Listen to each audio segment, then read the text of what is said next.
Hi, my friends. I just want to give you some encouragement today, and it is to do it anyways. As we think about fear and how so often it stops us from doing what God has called us to do, normally we have doubts, we have insecurities, we have fears, and we have all these things going on in our minds that doesn't necessarily mean that it's true.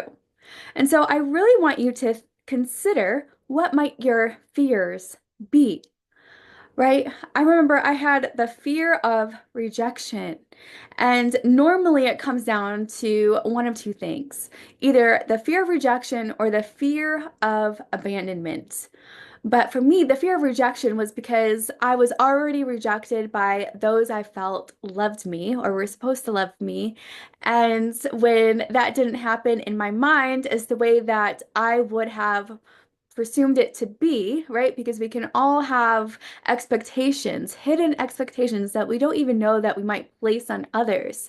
And when we have this in our mind, we can tell ourselves that we are unlovable or we're not important or I don't matter. But for me, it was I feel misunderstood. I felt like people didn't necessarily understand me and they took my kindness for weakness as if I didn't know what they were doing.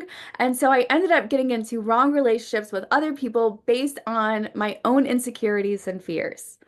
How does this relate to you? Right? We all are facing something.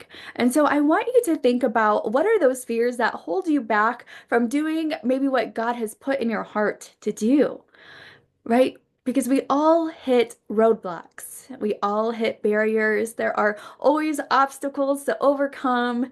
And mine was the fear of rejection.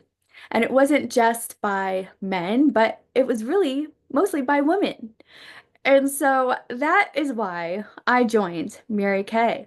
Is because I didn't want those fears to determine my outcome. I didn't want that to be my story. And so I decided to join Mary Kay in order to fight that fear of inviting women into my life and being treated wrongly. When you think about overcoming fears, you usually have to face it. You have to go through the obstacle, right? Because God says He is with you through the storm, which means we need to go through it. So don't allow fears to stop you from what God has called you to.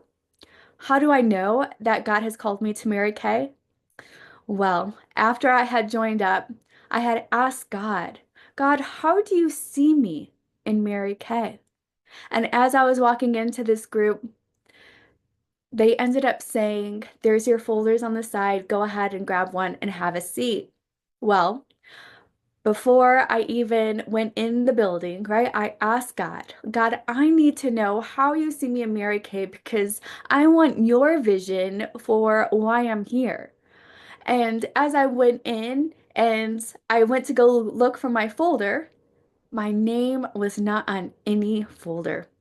So I said, oh, well, maybe God, you don't want me in Mary Kay. Great. I could just leave right now. So I ended up telling one of the presenters, I was like, oh, my name's not here. She goes, what's your name?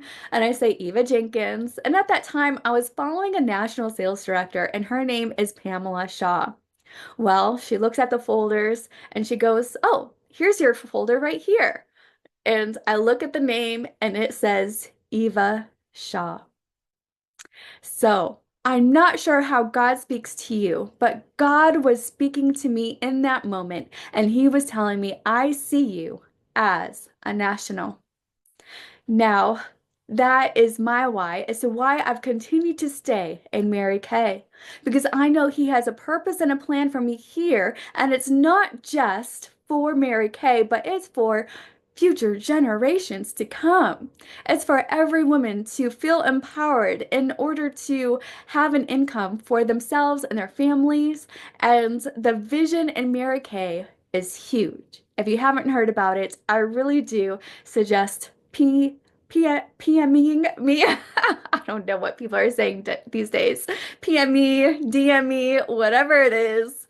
Allow yourself to be curious to say, I want to know more. because there is so much more that God has for you in whichever business He is planting you in. But for me, it's Mary Kay. And so I know I'm going to retire in Mary Kay. I know He has me in Mary Kay for a reason.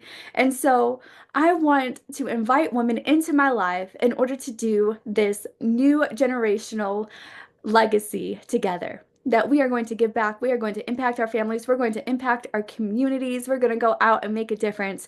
And God usually gives us a tool in order to do it. And my tool is Mary Kay. It's literally washing our faces.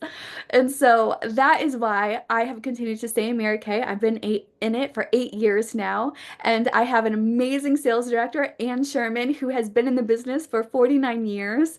And so I really want to introduce you to her because she's been at the feet of Mary Kay, and it's so amazing to learn from her. She really does have a business mindset where it is not a hobby whatsoever, but it is a business, that there's so much opportunity in Mary Kay.